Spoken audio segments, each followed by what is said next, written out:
मेरा नाम है मेहरुनिशा। आपका मेरे चैनल पर स्वागत है। आइए सुनते हैं अपर्णा की एक कहानी। मेरे साथ सब कुछ करने के बाद सुरेश के तेवर ही बदल गए। अचानक उसके व्यवहार में बदलाव आ गया और वो मुझे बाहों से पकड़ते हुए एक कमरे में ले जाकर बंद कर दिया। उस कमरे में जाते ही मेरी नज़र एक आदमी पर पड़ी जो बिस्तर पर लेटा हुआ था। उस आदमी को देख कर लग रहा था कि उसकी दिमागी हालत ठीक नहीं है। मेरा नाम अपर्णा है। हम दोनों भाई बहन माँ बाप के जाने के बाद अकेले हो गए। एक हमारे दूर के मामा ने भाई से अपनी लड़की की शादी करा दी और खुद अपनी जिम्मेदारी से फारिग हो गए। उनकी वो इकलौती लड़की थी, इसीलिए वो भी हमारे साथ ही आकर रहने लगे। सब कुछ ठीक चल रहा था। फिर भाई की कंपनी ने भाई का प्रमोशन कर दिया और प्रमोशन के बाद भैया को ऑस्ट्रेलिया जाना पड़ा। चले तो हम सब भी जाते, लेकिन अभी कंपनी ने भाई को पहले 3 महीने ट्रायल पर रखा था। हम सब सोच रहे थे कि प्रमोशन के बाद कैसी ट्रेनिंग। तो भाई ने कहा यहाँ काम अलग तरीके से होता है, इसलिए ट्रेनिंग करनी ज़रूरी है। भाई ऑस्ट्रेलिया चला गया। मैं अभी पढ़ ही रही थी। भाई ने कहा तुम जल्दी से पढ़ाई ख़त्म कर लो, फिर तुमको और तुम्हारी भाभी को एक साथ ही बुला लूँगा, फिर तुम यहाँ और पढ़कर कोई नौकरी कर लेना। मैं बहुत खुश थी। अभी भाई को गए 1 महीना नहीं हुआ था कि मामा और भाभी मेरे लिए लड़का तलाश करने लगे। धीरे धीरे मैं भाभी के ऊपर बोझ बनती जा रही थी। कुछ दिन बाद मुझे महसूस होने लगा कि भाभी मुझसे अपना पीछा छुड़ाने के लिए मेरी शादी जल्द से जल्द करवाना चाहती हैं। वो अचानक एक लड़के की तस्वीर मेरे पास लेकर आई। तस्वीर दिखाने के बाद मुझसे पूछने लगी, अपर्णा बताओ, क्या ये लड़का तुम्हें पसंद है? उस लड़के की तस्वीर देखकर अचानक मेरे मुंह से निकल गया, भाभी आप ये क्या बोल रही हैं? आखिर इस लड़के की तस्वीर मुझे क्यों दिखा रही हैं? भाभी ने कहा इसलिए कि अगर ये लड़का तुझे पसंद है तो मैं इस लड़के से तुम्हारी शादी करवा दूंगी। भाभी के इस बात पर मैंने कहा, पर भाभी अभी तो मेरा ग्रेजुएशन भी कंप्लीट नहीं हुआ है, फिर शादी कैसे? और भैया ने कहा है ऑस्ट्रेलिया में सब सेट होते ही वो हमें वहाँ बुलाएंगे, तो मुझे वहाँ जाना है, वहाँ और पढ़ना है, फिर नौकरी करनी है। आप इस तरह लड़कों की फ़ोटो मुझे मत दिखाइए। मेरी बात सुनकर भाभी और मामा को जैसे गुस्सा आ गया हो, लेकिन वो अपने गुस्से को काबू में करके बोली, शादी के बाद भी तो तू पढ़ाई कर सकती है, और इतना अच्छा लड़का बहुत किस्मत वालों को ही मिलता है। फिर मामा ने कहा, जानती हो बेटा, ये लड़का अपने माँ बाप का इकलौता वारिस है, और सबसे बड़ी बात तो ये है कि इसके घर में इसके माँ बाप भी नहीं हैं और करोड़ों की प्रॉपर्टी है। अगर मुझे ये रिश्ता पहले मिला होता तो अपनी बेटी रेणुका की शादी इस लड़के से कर देता। मैं भले ही तेरा दूर का मामा हूँ, लेकिन मैंने कभी भी तुझ में और रेणुका में फ़र्क नहीं समझा, और तू उस घर में शादी कर। तू देखना, तू उसके घर की रानी बनकर रहेगी, और अगर तू अच्छे से रही तो उसके घर पर तेरा ही राज चलेगा। भाभी और मामा की बातें सुनने के बाद मैंने उनकी बातों को टाल दिया, पर भाभी उस दिन से मेरे पीछे ही पड़ गई। कुछ भी मुझसे बातें करती, बस यही कहती कि क्या हुआ पढ़ना, तुमने कुछ बताया नहीं। धीरे धीरे मुझे भाभी की बातों से लगने लगा कि भाभी मेरी शादी करवा कर ही दम लेंगी। तकरीबन 1 महीने तक भाभी और मामा यानी भाभी के पापा मुझे मनाते रहे, कहते रहे, सोच तेरा अकेला भाई है, क्या क्या करेगा तेरे लिए, तू भी उसके लिए कुछ कर। हम तो उसका हाथ ही बटा रहे हैं, बिना दहेज लड़का मिल रहा है, हाँ कर देगी तो तुम्हारे भाई का बोझ ही हल्का कर दोगी।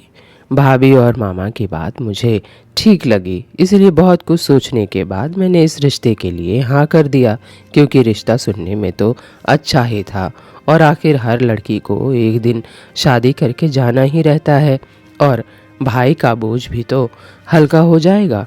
वो बेचारा मेरे लिए और क्या क्या करेगा। ये सब सोचकर मैंने हाँ कर दी। मेरे हाँ कहते ही भाभी ने इस रिश्ते के बारे में भैया को बताया। भैया ने जब मेरी शादी के बारे में सुना तो भाभी को समझाते हुए कहने लगे कि अभी तो अपर्णा का ग्रेजुएशन भी नहीं हुआ है और तुम शादी की बात कर रही हो। नहीं, मुझे अभी अपनी बहन की शादी नहीं करनी, मैंने उसके लिए बहुत कुछ सोच रखा है। तब भाभी ने बताया कि लड़का माँ बाप का इकलौता है, सुरेश नाम है, करोड़ों का इकलौता मालिक है और अपर्णा उस घर में जाकर राज करेगी। तुमको क्या लगता है अपर्णा के बारे में तुम अकेले ही सोच सकते हो? क्या मैं और पापा उसके कुछ नहीं लगते? क्या हमें हक नहीं उसके बारे में सोचने का?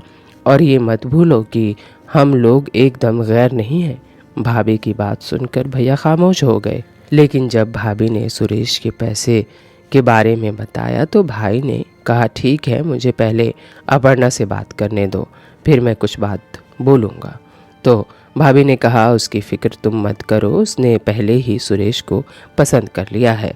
जब भैया को ये पता चला कि मैंने भी इस शादी के लिए हाँ कर दी तो वो भी इस रिश्ते के लिए मान गए और अगले महीने आने को कहा। भैया के आते ही मेरी और सुरेश की सगाई हुई और सगाई के अगले हफ्ते ही हमारी शादी थी। शादी इसीलिए जल्दबाजी में हुई कि भैया को कम दिन की छुट्टी थी। इन्हीं छुट्टियों में उन्हें सब कुछ करना था। शादी के बाद जब मैं दुल्हन बनकर सुरेश के घर गई तो बहुत खुश थी और उसके घर में जाते वो तो मेरी खुशी का ठिकाना ही नहीं था।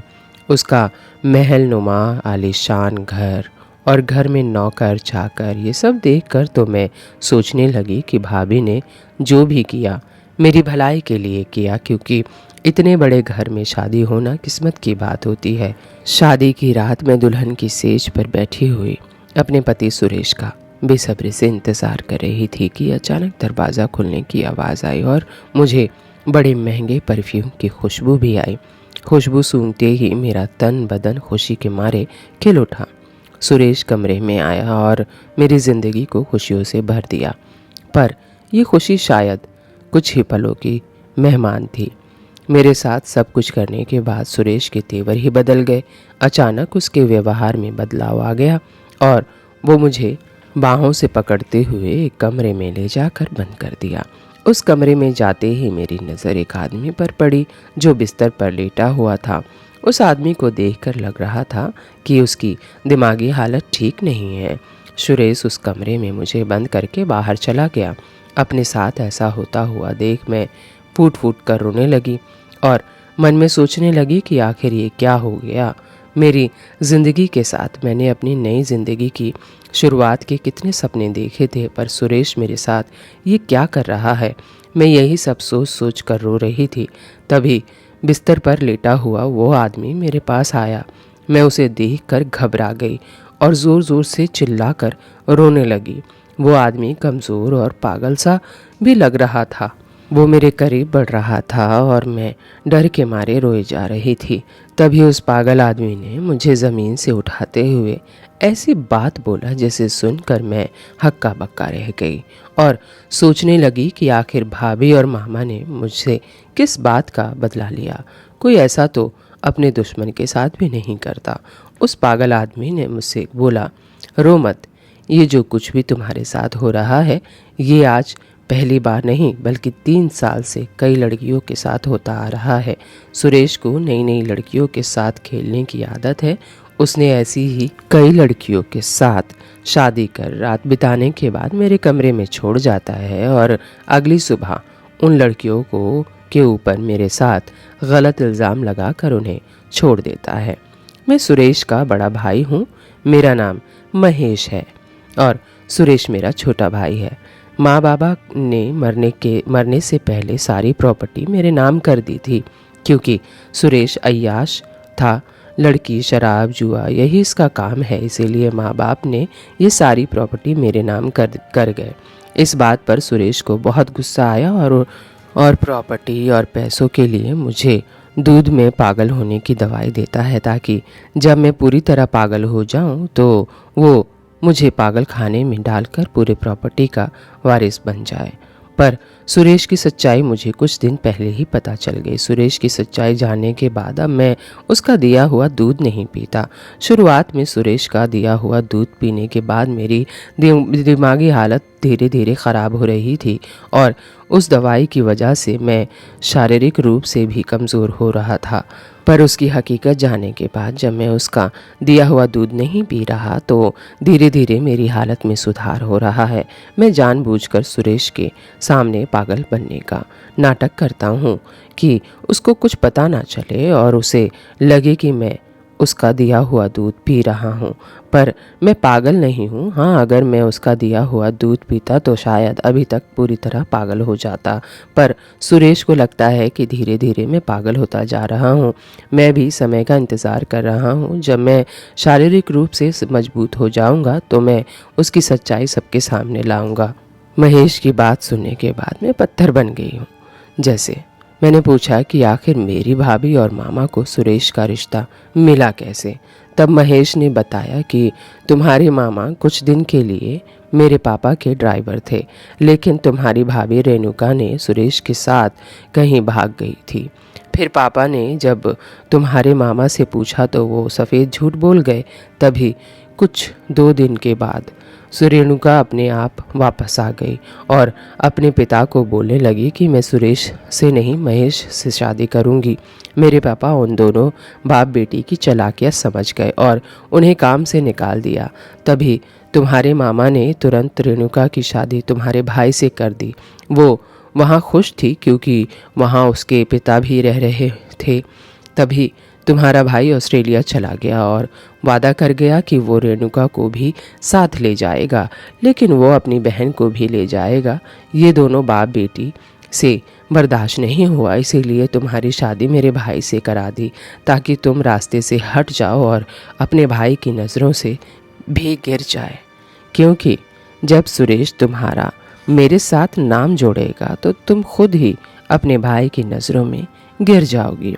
वैसे आज तक जितनी सारी लड़कियां उसकी दुल्हन बनकर आई हैं, मैंने उन सभी लड़कियों से कुछ नहीं कहा क्योंकि उस वक्त मेरी दिमागी हालत बहुत ज़्यादा ख़राब थी और मुझे कुछ समझ में नहीं आता था कि सुरेश क्या कर रहा है। मैं ये सारी बातें इसीलिए तुमसे कह रहा हूँ क्योंकि जब रेणुका तुम्हारी तस्वीर लेकर सुरेश के पास आई थी तो मैंने चुप कर उन दोनों की बातें सुन ली थी और आज यहाँ तुमको देखते ही समझ गया था कि तुम मासूम हो और मुझे लगता है कि तुम मेरी मदद कर सकती हो और हम दोनों मिलकर सुरेश की ये घिनौनी सच्चाई दुनिया के सामने ला सकते हैं।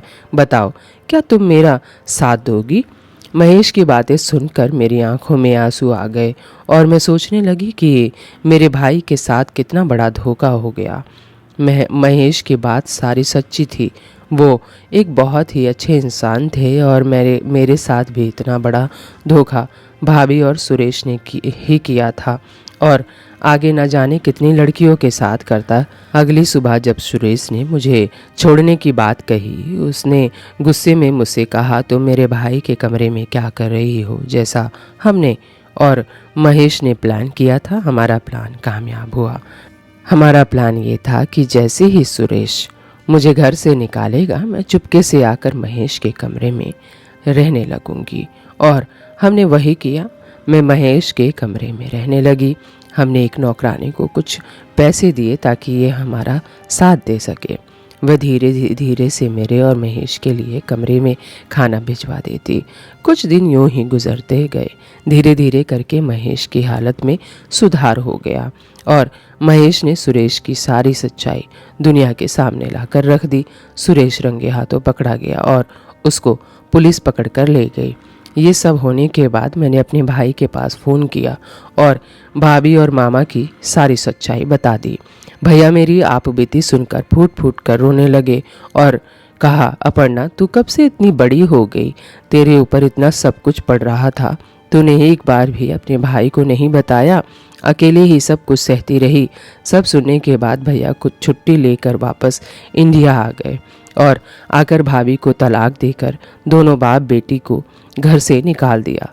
फिर भैया महेश को शुक्रिया बोले। तभी महेश ने भैया के सामने हाथ जोड़ते हुए कहने लगे, क्या आप अपर्णा की शादी मुझसे कर देंगे? मैं आपको भरोसा दिलाता हूँ, कभी भी उसकी आंखों में आंसू नहीं आने दूंगा। भैया ने मेरी तरफ देखा तो मैं सोच रही थी कि वाकई में महेश बहुत अच्छे इंसान हैं। आज मेरी ज़िंदगी बर्बाद होने से उन्होंने ही बचाया और वो बहुत अच्छे इंसान थे। इसलिए मैंने भी बिना सोचे समझे उनका हाथ थाम लिया और कुछ दिन बाद हम दोनों की शादी हो गई। अब मैं खुश हूँ। भैया हमारी शादी करा कर वापस ऑस्ट्रेलिया चले गए और अब भैया ने भी वहाँ एक लड़की पसंद की है और अब मैं और महेश उनकी शादी में ही वहाँ जा रहे हैं। उम्मीद है ये वीडियो आपको अच्छी लगी होगी। चलते चलते 2 लाइन कह देती हूँ। गलती और गलत में थोड़ा सा फ़र्क है नीयत का। वीडियो अच्छी लगी हो तो चैनल को सब्सक्राइब कीजिएगा, लाइक कीजिएगा, शेयर कीजिएगा और हाँ, बेल आइकन को दबाना बिल्कुल मत भूलिएगा। Thank you for watching.